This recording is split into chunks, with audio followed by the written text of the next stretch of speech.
Good, Good afternoon. You're listening to the Mother's Justice Show on 11:50 a.m. KKNW. I'm your host, Reverend Walden. You know it's my joy to be on the air. I love radio. I think all our supporters who keep mothers on the air. Also, I just want to say, hey, it's quiet in Seattle today. If you're still here and you came here for the Sea Fair weekend, well, it's quiet now. We got a quiet Monday. It's not nearly as hot as it was. I want to thank Eric, my studio manager. Always does a good time. Always help me out in a good way. I want to bring on my guests who always come on to update us about what's going on in Seattle and around the country sometimes. So how you doing, Mr. Rye and Miss Tana? How are you doing? How both of you all doing? I'm doing fine, Reverend Harriet. All right. Greetings. Thank you. I got bumped off for a second, but I'm doing wonderful. Thank you so much. How are you today? I'm wonderful. Hey, I'm wonderful. As my other son says, he's excellent. So I'm trying to get in the excellent box like he is. I'm not quite there yet, though. But I'm good. Right. All right. So what's up? I know we got a lot here. August is a popping month. I mean, every month is, but say what's up? Well, we got the 60th anniversary of the August 28th, 1963 March on Washington, D.C., where Black people in America got the Civil Rights Act of 64 passed, the Voting Rights Act of 65. And as you know, the Supreme Court and others have been busy denying the laws to be implemented. And, you can look at Alabama, where the right-wing Supreme Court said Alabama should qualify for a second district, which would mean a congressional district would mean there would be another Black instead of just the one they have. And then the attack on affirmative action, education, and business opportunities will be next. But so there's going to be a series of events. Reverend Dr. Linda Smith is leading the pastor's prayer vigil, which will be on Friday, August 25th at 7 p.m. at Martin Luther King Memorial Church.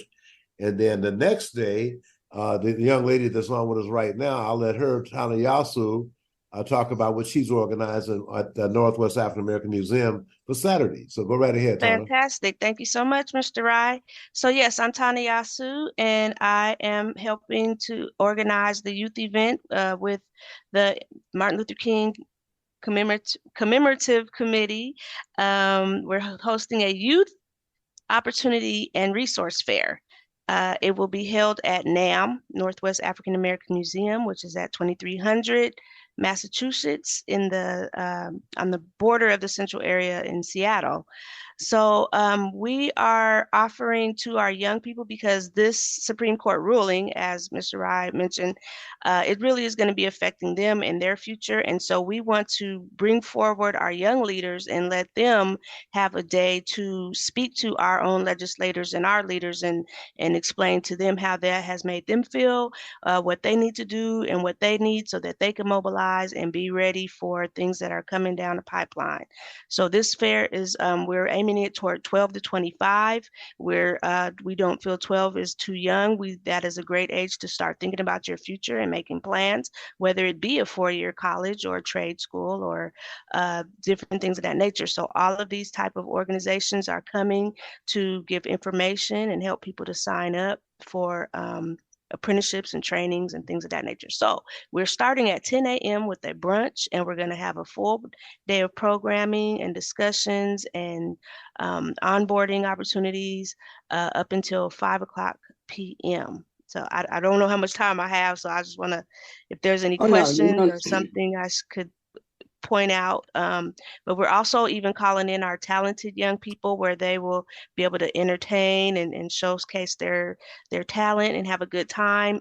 It is a continuation, like they said, and so we want to involve young people and our legislators, our community leaders, businesses are coming. NAM is actually hosting us there as well at the museum, and they're gonna, during the storytelling time for the younger individuals, while the older individuals are doing the things in the legacy hall, some of the younger individuals will have a story time just for them, different age groups, and also a book giveaway. NAM is supplying us with books. It's my understanding that there will be a registration, so folks will have an Eventbrite link that I will be able to share a little later with you, Mother Walden, and you can share to your audience. Sure. Yeah, so it'll be starting off with a brunch. So we're going to fill you up. We're going to fill you up in your stomach and in your mind and your heart with good information. Let's see. And then there'll also be lunch served later and time for networking. We really want to pull in the youth because they are really facing a lot these days. Many of them might even be home insecure, and could use this type of work to bring them out of poverty. The poverty gap is it's real, it's horrendous. So our goal is to begin to get our young people geared and ready to bridge that poverty gap with any and every opportunities that we can share. There's just a plethora of information. It'll be a great day. Send your young people, have them register, send them out. This will be a life-changing event for many, many young people. Well, that really sounds great because our young people, like you said, they're really facing a lot right now. They had 2 years of COVID a lot, and not a lot of education for some of them because some people was challenged learning online. I'm one of those people. I'm one of those persons. I have a hard time. I have to have paper in front of me to learn something, so and to retain it. So yes, it's in so many ways it's like deja vu with technology. Before it was whatever with just word of mouth and some phones and that kind of stuff. So I'm glad you all are doing this. And yeah, so send me the information. And every Monday we're gonna have someone on talking about this event. And then on the 28th on my show, we're gonna spend most of the time talking about Martin Luther King and why it's necessary to continue what we're doing. So this is wonderful because it's amazing what we do. I mean, I'm so proud of you. And I know your uncle would be proud. I mean, you want to tell my listener, all the audience, who your uncle was, and Yes, still yes. is, and still is. Yes, yes. So, Joe Brazil, my great uncle, and I'm actually executive director of the nonprofit organization in his name, Joe Brazil Legacy. And so I was thinking that earlier today, how yes, my great uncle was about the youth and teaching in the community. I mean, this is just so much of what he did in the city of Seattle when he moved here from Detroit. And Mr. Eddie Rye could definitely even tell you more of the details because they worked together on many, many things that built the community up back then. And it is unfortunate that it seems like we're still fighting this very same struggle 60 years later. But but we need to just be here for it. I remember recently Mr. Rye had me on his show and he had oh my goodness. She just said, keep stay in the struggle. What they're calling her auntie now. Oh my God, I can't believe I'm having a brain freeze. You remember when okay, I don't want to hold the show up. But anyway, she just said, keep fighting, keep fighting. And I was like, yes, we got to keep on fighting. Racism doesn't sleep, doesn't tire, doesn't take a day off, doesn't celebrate holidays. And so for some of us, that's what it is for us. I mean, Mother Walden, we don't get to like really take that time off because as soon as we think we can rest our heels, they do something else. I mean, how could we know how this can keep happening? But that's But we something that keep I've going. always wanted to do. Give the youth the tools, the knowledge. That's It's right. time to start passing the torch, doing mentorships, getting all hands on deck, having like I said, a full court press, because it's everything Yeah. from education to healthcare to just everything. We need everybody in all these sectors.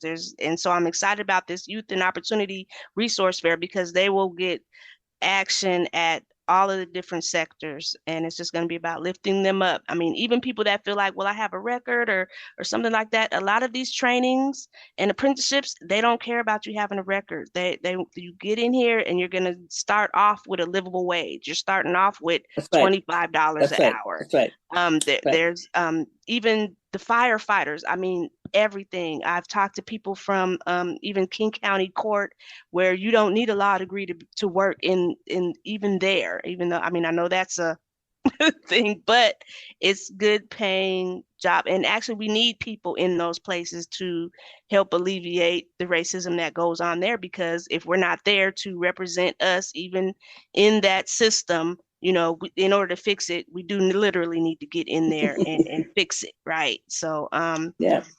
we're excited. We're super Yeah. excited to just really lift these young folks up and give them the Yeah. opportunity to be heard. Well, I'm excited too because I graduated in 1960, so I'm jazzed about this year. I'm jazzed. I wish Rye knows how jazzed I am. He said, I wish he wasn't so jazzed because it looks like we're gonna have to do this work all over again. Yeah, I'm jazzed. All right, Mr. Rye. It's like, oh, she's jazzed. Yeah, in 1960 it brings back playing. Remember I was nice and finished high school and the world was bright, a good future, and I just thought the world was out going to be okay. Gonna be. I said gonna be. So now we back at gonna be. All right, Mr. Wright, what else? Well, that youth, as I mentioned, Reverend Dr. Linda Smith is hosting a prayer at Martin Luther King Jr. Memorial Baptist Church. That will be on Friday, the 25th. Tyler just mentioned the 26th. On the 27th, there will be a march at 3:00 in the afternoon on Sunday afternoon. It'll go from the museum, the Jimi Hendrix Sam Smith Park, down to the Martin Luther King Jr. Memorial Civil Rights Park, where there'll be a rally. And we're working on having a reception at Holgate Street Church of Christ after that. So that's planned for Sunday. And then Hayward Evans and Roger Evans and Clyde Merriweather are working on some interviews that will be streamed live on Monday. Oh, yeah, that's wonderful. You know why I'm jazzed? Let me just tell you why. Because we're so full of innovation. I don't care what comes at us. We always find a way. There's always a crack through the sidewalk that we grow something. I mean, we think of taking everything, then, oh my God, there's a way, there's a new way, there's something happening. That's what I see here. That's why I'm jazzed. I'm not ever not jazzed when I see Black people working for the good of the whole. So, yes, this is really good. I'm jazzed. Mother's plan to participate. I can't do the Tuesday meetings because I'm on a Zoom already Right. with the Community Police Commission stuff. But I'm jazzed. And you know what? We're gonna take this energy and we're gonna do what we always done. We're gonna make it work, and it's gonna be beautiful. And I'm happy about August 28th and what Dr. King and all these people who came before us. I mean, they had a vision and they wanted freedom. They wanted freedom. They wanted opportunity. But what's so happy about this time is that we have people who are not as poor. I mean, look what Tyler Perry is doing down there in North Carolina, South Carolina for this lady. They're trying to take up property. And he put everybody's coming together with money. We saw what happened yesterday in Montgomery, Alabama, how people came together to save a brother who was getting beat up. So, yeah. So things are happening. And I'm grateful that you all are here. So we'll have you on next week to give another update as we go along this way. And fantastic. Thank you so much. Oh, okay, thank you, Reverend. All right, thank you so much. Yeah, right. Thank you. Hey, you listen to the Mother's Justice Show on 1150 AM KKNW. I'm your host, Reverend Walden. We'll be right back. The Mother's Justice Show is brought to you by H.G. Walden and the Virtues Healing Circles. Join us for Wisdom and Wellness with Reverend Walden, a monthly virtual and in-person healing circle that focuses on community healing and growth. Learn more at virtueshealing.com. That's virtueshealing.com. Also, be sure to join our healing group on Facebook. Again, visit us at virtueshealing.com today. Want to hear something different from talk radio? Keep your dial on Alternative Talk 1150. You just thank the Lord. This is the Mother's Justice Show on 1150 AM KKNW. I'm your host, Reverend Walden. It's my joy to be on there. I love radio, and I love that song. People get ready. And that's what this show is about. It's like getting ready, folks. Let's get to it. I want to bring my next guest on. And guess what? I guess you all say I'm so partial to Florida. What can I say? That's where I was born and raised. So I got another person home here from Florida also. She's fabulous. She's famous. She's doing great work. Florida produced such good people. Hey, Philip Randolph and a lot. James Weldon Johnson, lift every voice and sing. And Miss Paula Sadinars, is that right? Tell me how to say your name correctly, Paula. Reverend Walden, you can do no wrong. You are correct. You can do no wrong. All right, Duval County girl. I'm from Duval. Duval County. Duval in the house. Duval. I was born in Duval, but raised in Seminole, but in the whole old black township. You know what I was just telling Mr. Ryder, you know why I'm jazzed out of all the stuff we're going through? I'm jazzed because in 1962, we was doing the Bay of Pigs, and we were walking around in Florida and Seminole. Oh, we're not going to graduate. We were so, oh yeah, we were just, we were so sorry. We were just thinking that we were all going to die because they had the Cuban and American conflict. We weren't born then, and that's okay. but we graduated in 1960, and to think that this is the 60th anniversary of the March on Washington. So, I'm so happy to have you on my show. I am. So, I just read about you. You're just so fabulous. So, yes. I love it. Fifth generation Floridian. My grandmother was born in Jacksonville, Florida. My children make their home there, Reverend Walden. And so it's sad to see what's going on there, but we have 3.3 million African Americans in Florida. And so we're not going to give up the fight. We're going to continue to fight for life, liberty, and pursuit of justice in Florida. Well, and I'm right there with you. I'm for 5 generations too. Well, my grandmother's father, he came from Georgia. He came from Georgia, but my grandmother was born in Columbia County, which is now Lake City, in 1889. Yes, ma'am. And, yes, ma'am. And she raised me because my mother died when I was 2, and I'm a 1946 baby. And people say, I said, well, on her birth certificate, it says Negro. So, hey, my mother was a Negro when she was born and a Negro when she died. So, Amen.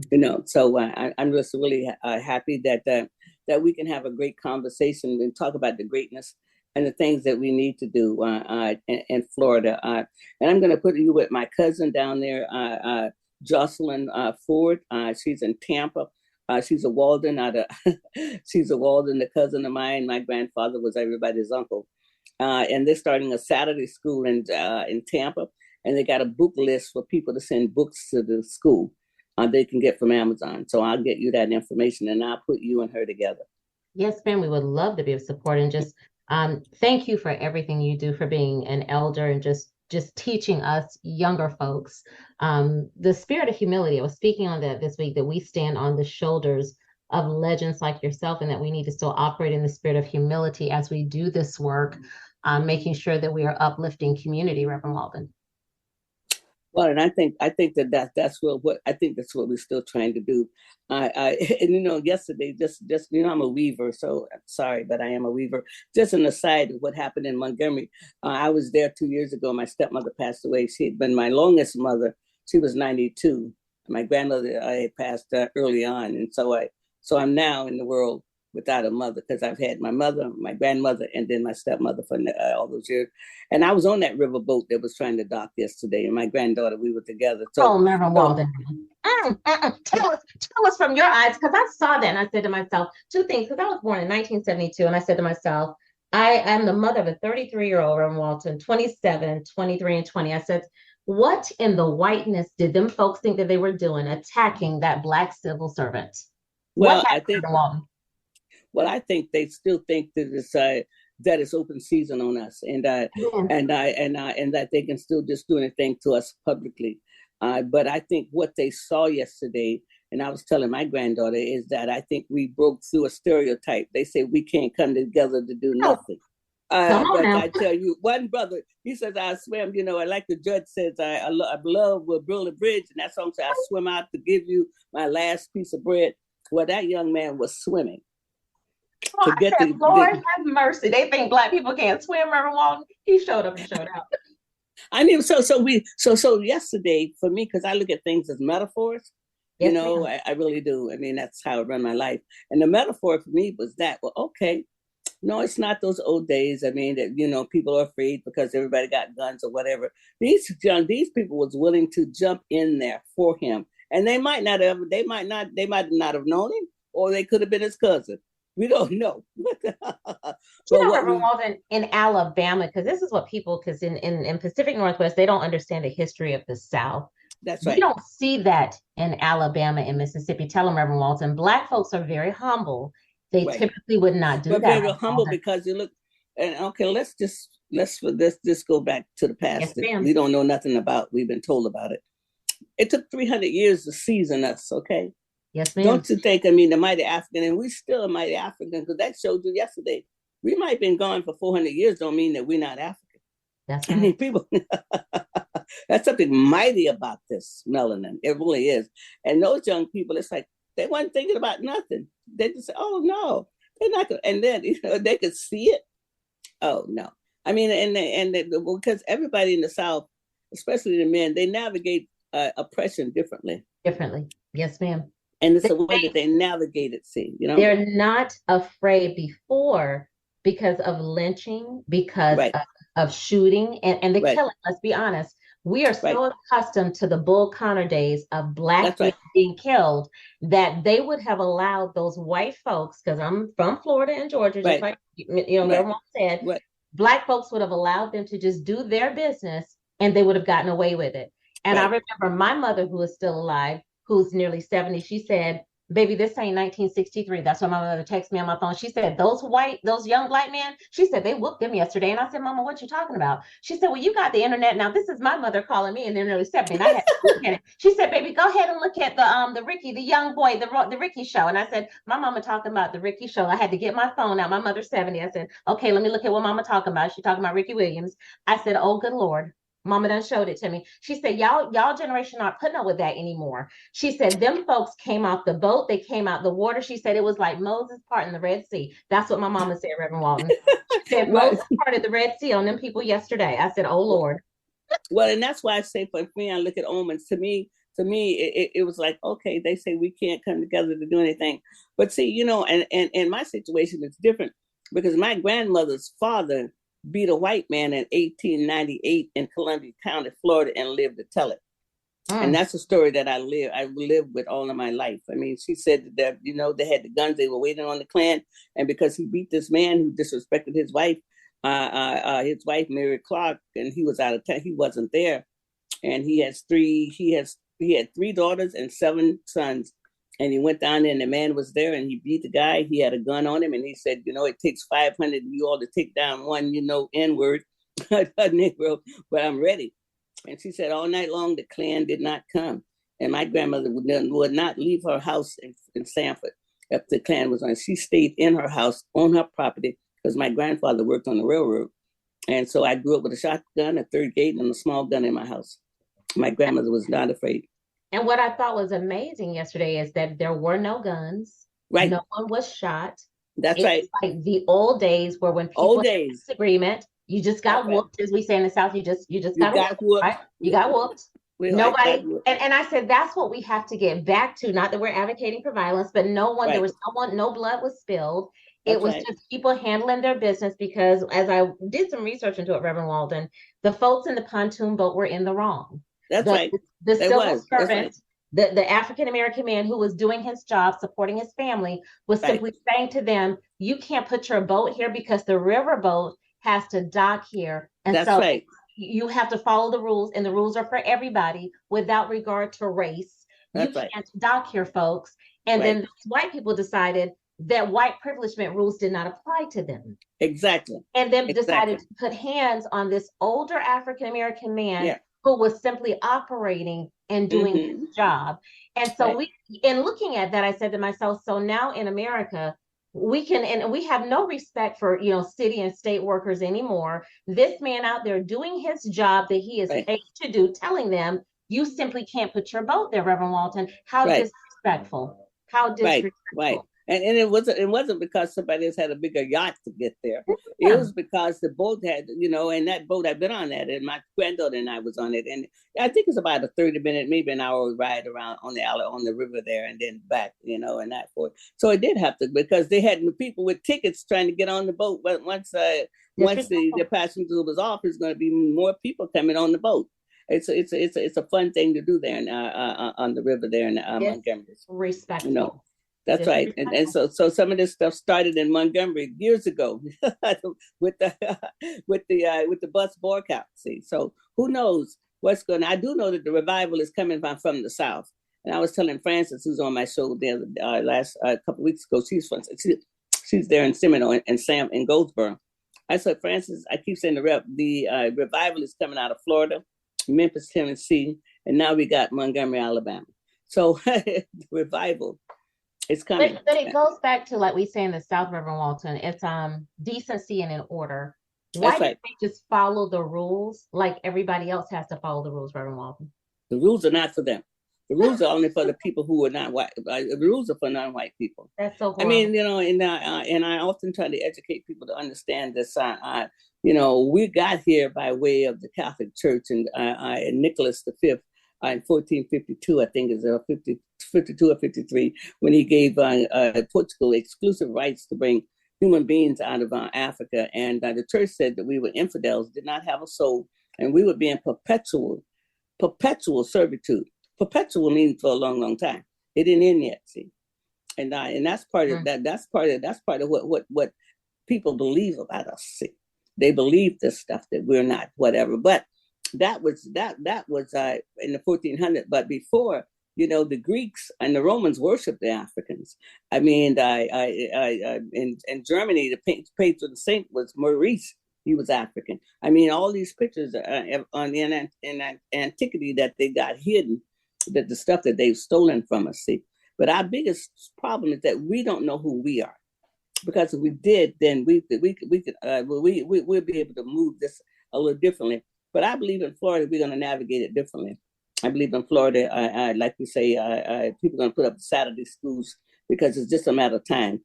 And the things they want to put in the book, and you know, I mean, I invited you on the show, so I'm going to say this and I'm going to let you talk. But the thing that I want us to think about is everybody who wants to put us back somewhere. We've been here since before the Civil War. We need to proclaim how long we've been in America. Yes, ma'am.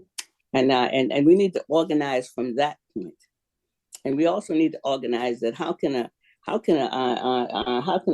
a dominant gene ever be inferior? It's an impossibility. Well, but it's what you're saying. That's how I started, right, Reverend Walden? It's knowing your value and your worth, which starts with us teaching our young people that they are kings and queens. And when I see young people walking around with their pants sagging, when I see young women walking around with too much of their bodies on display, it starts with respect. Like what I said to you, you are a queen to me. And when I come on your show, I feel a sense of humility and respect. When I see young people, like I'm 50 years old, but you're an elder to me, I think we have to go back to having fundamental decency, rethinking about the Mary Methumba Clouds, the Malcolm X, the Dr. Kings, the Medgar Evers, the Eddie Ryes, the Edwin Pratts, the people that have given their blood and their soil and their soil so that we can be here doing this advocacy and this work. And so many of the young people don't wait for the baton to be passed. They're trying to take it out of the hands of elders that are still breathing. I had to chastise a young person the other day, and I wanted to say, but who do you think you are? We are the people. It's like I pass 300 or 400 bills a year in multiple states, and I tell young people, conjugate a verb before you come for the baton that I'm at 50 still out here doing this work. We need to learn to be humble, Reverend Walden, and look at elders like yourself that are doing this work, because there could be no Paula if there was no Reverend Walden. My grandmother grew up on a plantation in Jacksonville, Florida in 1924. My mother went to a school that was segregated. Rhonda wants my children to go back to segregation. Well, we have to fight that, Reverend Walden. Well, we have to fight that, but we also have to learn from what we lost in integration. Absolutely. The price we paid to integrate was way too high. I mean, we lost our schools. I mean, I grew up doing Hidden Figures, and I'm on seconding them to show that before school starts this year. I grew up in a time I never had a white book in my life. I never had a white teacher in my life. All my teachers was trained by the late great Mary McLeod Bethune. And what did you know? And Reverend Walden, did you worry about learning Black history? I lived Black history. Come on now. Did we worry about what they was going to teach us in school? No, because when we got the book, they had all kind of N-words and all kind of bad stuff in that. But we had innovators. Because see, one thing about us that most people don't understand, you got to love us for us to teach To us. teach us. I might not have had 12 years of people who loved me, but I had 10 years of people who loved me. Come on now. Okay. Plus I had a kindergarten for people who loved me. Plus my neighbor was my first grade teacher. Okay. So I can't do nothing but be great. And everybody in your community was a teacher. And that's what I was telling a young person the other day. I said, I knew more than Black people were slaves. I knew more about African American history. I said, and I never had to worry about some teacher in my school teaching that. I said, my grandmother, my aunties, my community, because when my grandmother grew up in my mother's in the 50s, I was explaining this to people who can't understand this today about what integration did. I said, and it's not that we are putting down integration, but every single one of my mother's 12 brothers and sisters were homeowners. Everybody in that Black community, Reverend Walden, owned a business. I said, whether it was a store or a laundromat or an auto mechanic, I said, they all owned homes, right? They were all educated. They all went to HBCUs in Florida. Reverend Walden, we had them. Or they went to Tuskegee in Alabama. FAMU. That's right. Edward Waters College. I can name them because I'm from Florida, right? That's right. You can name them. That's right. What we're going through today and worrying about, I said, we never had to worry about that. I said, because we did not. Blackness was a thing growing up. I said, my mother, who lives in Jacksonville, Florida today, and you're going to know this now. I said, she lives off of 33rd Street in the Black community. My brothers and sisters went to Raines and Reebok. What are those, Dr. Walden? They are the Black high schools in Jacksonville, Florida. That's where my brothers and sisters were educated. No, we never worried about anybody teaching us about Blackness because we were Blackness, Reverend Walden. We were. And my uncle was, he graduated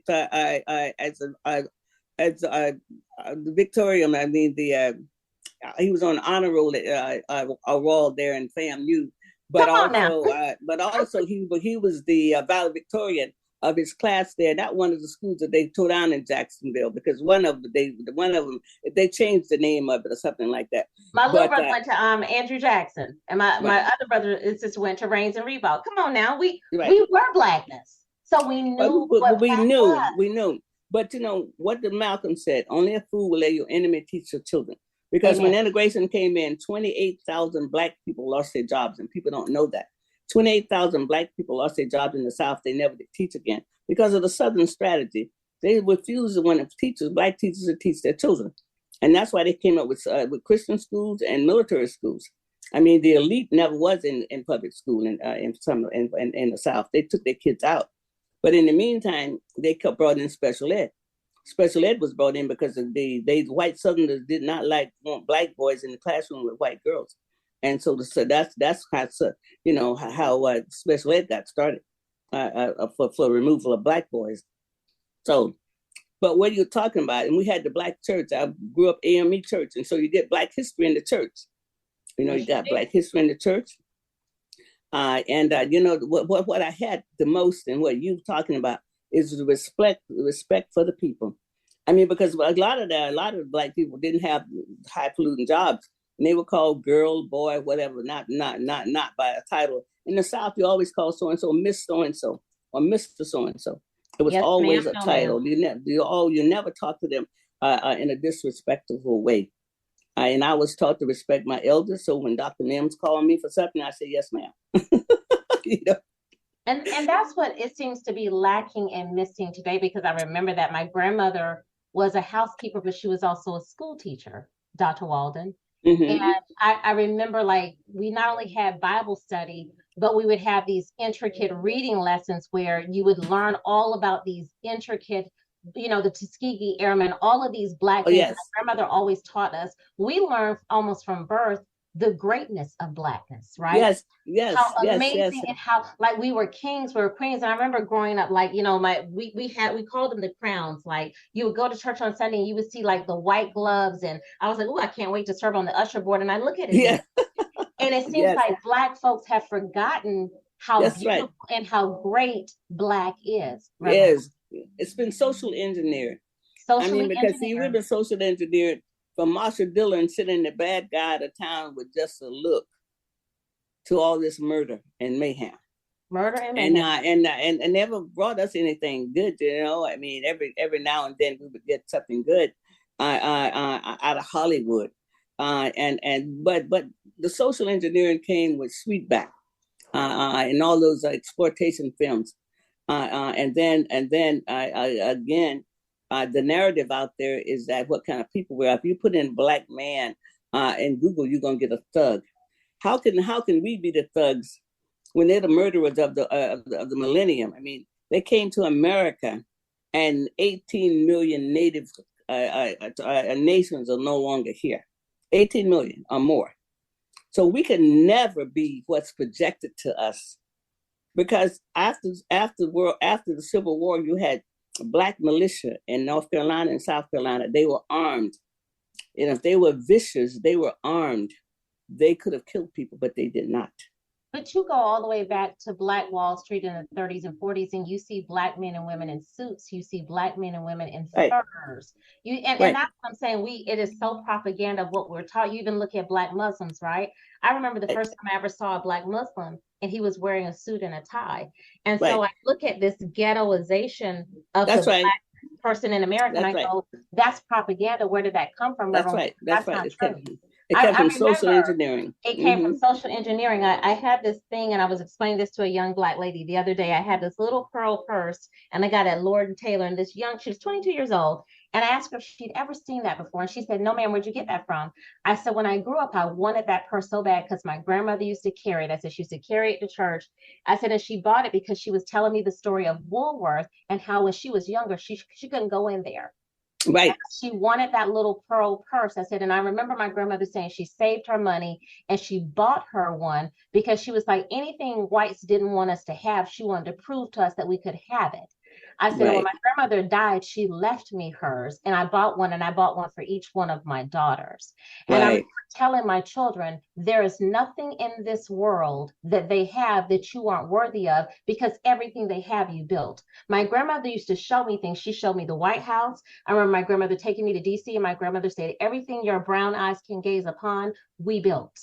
My grandmother told me that as a child. Everything your brown eyes can gaze upon. She said, look around you, baby. We built this. And I said, ma'am, she said, your ancestors built this, therefore you own it. Well, that's a book right there. That's a great title. That's a great title. And she took me, Dr. Walden, and she spent me around in the circle. She said, everything you see, baby, we built this.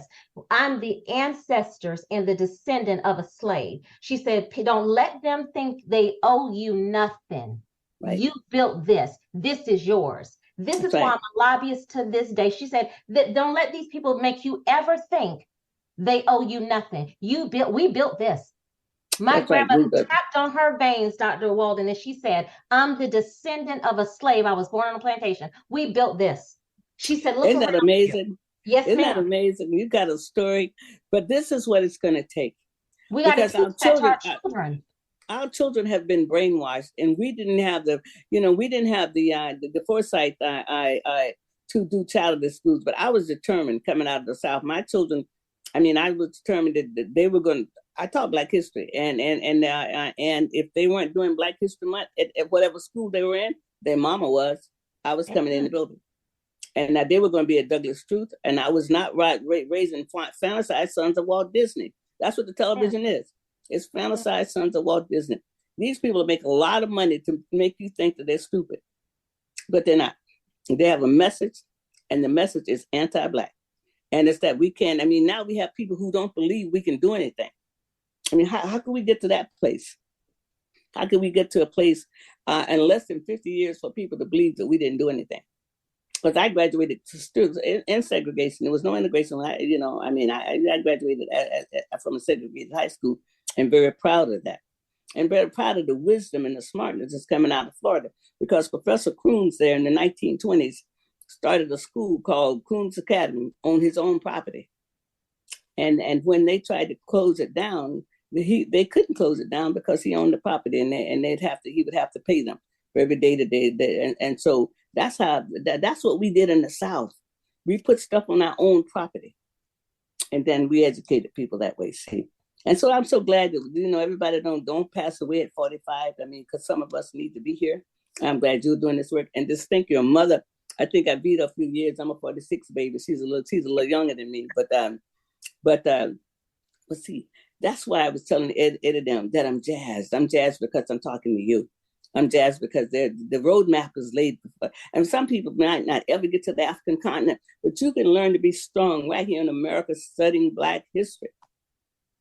You can. And that's why I told people, I said, I'm not worried about the DeSantis because I've lived through DeSantis. I've lived through the Rick Scott. I've lived through the Jeb Bushes. I said, and this is what I know because my grandmother was born there, she died there, and she's buried there. That's right. I remember when I was little and I would be studying geometry and I would be complaining. My grandmother would go through the Pythagorean theorem, and I was like, why do I need to know this? And I remember one day she had hit me upside my head, Dr. Walden, and she said, well, how do you think we built the Lincoln Monument and all that other stuff? And I said, ma'am, and she said, honey, Black people measured those angles before you knew what geometry was. She said, how do you built that? And I just sat there and she was such an amazing, amazing Black woman. And she said, measuring that stuff and building that concrete with those straws. And she said, Paula, she used to always call me Paula Jean, and Jean is not my middle name.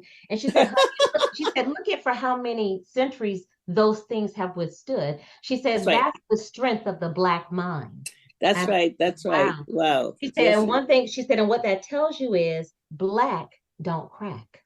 Well, and she is so right, because Ivan Van Sertima, the late Ivan Van Sertima, who wrote They Came Before Columbus, he tells you in anthropology, he said that, that's all made up science to try to trying to prove that we're inferior. But every time they dig up the stuff, it doesn't, we're not inferior. He said we left Africa over 250,000 years ago upright and went to every continent. Every continent. So we people, and your grandmother is so correct. Everything of note almost was built by Black. I mean, built by people from our ancestry that people the world, and just right here in America, it's just so much. And so we have another job to do, because we have to bring in the ancestors this time.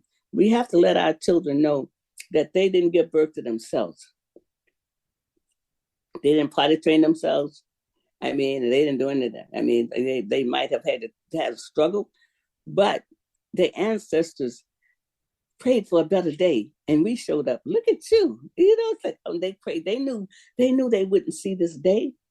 7 to 8 generations ago, they knew they would never go home again, but they prayed us up, and Paula showed up, her grandmother, her mother, and now her children. Isn't this amazing? But they have to know the linkage in time. See, what wisdom can you give to the young people when I see the violence and I see the guns and the stuff they're turning to now? What words of wisdom do you give to them? Well, the words of wisdom I want to bring. I want to bring them to a place of just being centered with themselves, and to realize that they were in their mother's womb for greatness. Really and truly. They came here for something else, and they've been socially engineered to be this, because that's not who they are. Mm-hmm. That's not who they are, and it's a false notion. It really is, because see, what got us through before was a high spiritual a component. We believed in a higher power, and you know what? My grandmother told me that God was on our side because we was a righteous people. I believe that. I still do believe that. But somehow our young people are non-believers in a lot of ways, because I believe in miracles, and I know they're happening every day. Somebody today walked out of the hospital that the doctor said they were going to die, and they didn't. Somebody today is getting something in the mail that they're getting into some places. People say, well, you're not smart enough. But that's what's missing, is our spiritual walk. Walking with a knowing that God got something good for me, no matter what they say, because what they say don't open no doors. My grandmother told me that God could open doors that man could not open, and that man can keep, and God keep doors open that man cannot close. Now, she told me that when I was 7, 8 years old, and I believe that. I walk with that. That intercessory prayer, and I think it is connecting back to our elders and our ancestors, and like you said, humbling ourselves, right. Making sure those that are called by His purpose and according to His will, and praying for those young people and making sure that we are interceding. That's right. Honorable Dr. That's Reverend Walden, and making sure that they listen. What I'm finding with the young people, Reverend Walden, is that they don't want to listen. Well, they don't, because they've been programmed. I mean, so number one, it's like people who've been brainwashed. Yes, ma'am. I mean, so they have to be taught something else. They have to be taught the power of the subconscious mind, that they absolutely can think another thought. They're not stuck. There's a good world out here. I mean, good things are happening all the time. All the time. All the time. And so we have to bring a different message, but also make them realize that they're needed on the planet for good. That we need them for uplift. That's what we need them for. We need them to be actually doing well, to do good in the world. That's what we need them. And I think for some of them, I've apologized a lot for sometimes that people wasn't there when they needed them. And I'm sorry about that. Amen. And I'm sorry that they had to experience maybe being alone and being disappointed. But that doesn't mean your whole life is a disappointment. That doesn't mean that you're a mistake, because there's something good for you. But let's move past this into a new day. And I have the tools. I can help you. I can help you think a new thought. I can help you move past this. I really can. I want you to hear the song. I came to this song really late. I was late to the party, so let's take a break so I can play Holy, Holy. You listen to the Mother's Justice Show. We'll be right back. I want you to hear the song. Market Street Shoes is happy to sponsor the Mother's Justice Show in honor of our mother, Jackie Higgins Rosebrook, who spent her life fighting for social justice, and also in honor of all mothers who fight for social justice. Market Street Shoes, fashionable footwear and apparel for life's everyday adventures, in the heart of Ballard since 2006. Visit marketstreetshoes.com. Hi, this is Dr. K. Mahina Intron, inviting you to tune in on Mondays on 1150 KKNW at 5 p.m. to Dr. K's Attuning to Your Abundance, where we honor everyday abundance through positive messages, poetry, music, affirmations, and writing exercises. For more information, contact Dr. K Workshops at gmail.com or Facebook, Dr. K's Abundance. The Mother's Justice Show is brought to you by H.G. Walden and the Virtues Healing Circles. Join us for Wisdom and Wellness with Reverend Walden, a monthly virtual and in-person healing circle that focuses on community healing and growth. Learn more at virtueshealing.com. That's virtueshealing.com. Also, be sure to join our healing group on Facebook. Again, visit us at virtueshealing.com today. Easy on the ears, good for the soul. Alternative Talk 1150. Oh, thank you, Eric. Thank you, Holy, Holy. This is one of my favorite songs on the air. Thank you so much for that song. I want to bring my lovely guests back here. And Miss Paula, she's out of Florida, out of Duval County. And we got about less than 5 minutes. And I want you to just say what it is that you want to say, because we've had a great conversation. But I want to hear from some of that grandma wisdom before we go. Oh, that's right. I was telling her that my mother, my grandmother, Miss Carrie, who raised me, she always said to me as a child that we don't have to believe in God for God to believe in us, because we are the chosen people. And I wanted to give you her favorite scripture. If my people who are called by his name will humble themselves and pray and seek my face and turn from their wicked ways, then he will hear from heaven and he will forgive their sins and heal their land. And so what I always try to do is I pray for people, even if they are not praying for themselves. And that's what I want to do for the youth. That's right. That's right. They don't have to be enjoined to any church or to any faith, but I think we have to continuously blanket ourselves and to be praying for them. That intercessory prayer, that we've gotten from the elders, right. Like, Reverend Walden, you are covering me when I'm not even knowing it. That's right. Myself, and I feel that in my spirit, right? And that's what we have to do for these young people. When we see these shootings and we see things going on and we see what's happening in Alabama, what's happening in Florida, what's happening in Texas, right? What's happening at the thought of Trump coming back. We have to be praying those intercessory prayers. That's right. That's so right. that we are covering people who are out That's here right. doing, Reverend Walden, this good work, because it's That's tough. right. It's tough, honey. Liberating people who don't want to be liberated is tough. I mean, I tell I got the Harriet Tubman toes to prove it. But the one thing we know about Blackness is Black is beautiful and it is resilient and it has Yes. survived for over 400 years. And like you said, beyond that, Reverend Walden, Right. beyond. Well, now we're the oldest people on the planet. I mean, they can keep digging all they want to. I mean, life begun on the continent, okay? And the continent, before they put the Suez Canal in there and talk about, the Mideast, it was no Mideast. It was Northeast Africa. It was no Mideast until the late 1800s. None. It was Black land. And they're finding their voice. I mean, seeing those folks that I keep going back to that young man swam like Moses parting. Yes, he did. Sea. I mean, so that's the omen. God always shows us an omen. I mean, you always get something, you know. I mean, some people say something in the bushes. I don't know, but you always find something. And to me, that's what that was. And the young man out of Tennessee, you know, Justin. Yes. Oh my goodness, Justin, it's like, Justin. Oh man. And you know, and so I'm just so excited about what's happening. But my grandmother taught me how to pray for other people when I was 7 years old, and she said it was old folks' responsibility to pray for the children because the children God took care of fools and babies, and children qualify for both of those. Amen. And so I spent a lifetime praying, and I got some prayer commitment sheets for people who want to make a commitment. And we're going to look to be scheduling a day of prayer for children here soon, but I believe in the power of prayer, and I can tell that you do too. And that's what happens when two people get together. You know, we're right now, we're speaking what we want. What we want to see is a better day for our people. And you know what? When Black people are raised up, the whole world is better. That's right. And Reverend Walden, how can we continue to support the good work that you're doing? How can I support the good work that you're doing?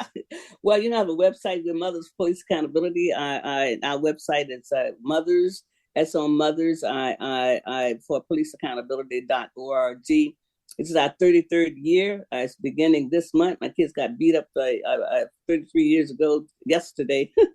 The catapult me. And I'm also doing virtuous healing circles. But we've been doing this work for a long time.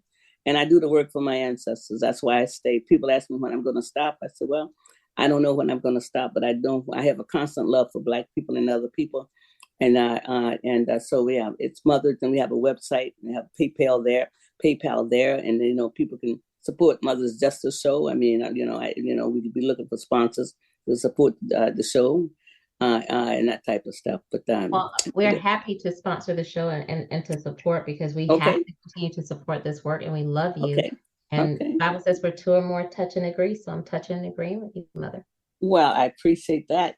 And you know what? I love to have you on again and again and again. I'm just loving you up. I mean, and I know that you're already feeling better, because I can know that the healing energy is moving through you now. So that's you. Yeah. That's the power of prayer. Because I'm telling you, I was on the sofa doing bad this morning, but that's the power of God. It's just it's the power of you and your healing. And for everybody that's listening to this show, I'm telling you, humble yourselves, connect with these elders. There's something spiritual about it. Don't have so much pride and so much hubris that you can't connect with people that have done this work. But the key to the message today is humble yourselves.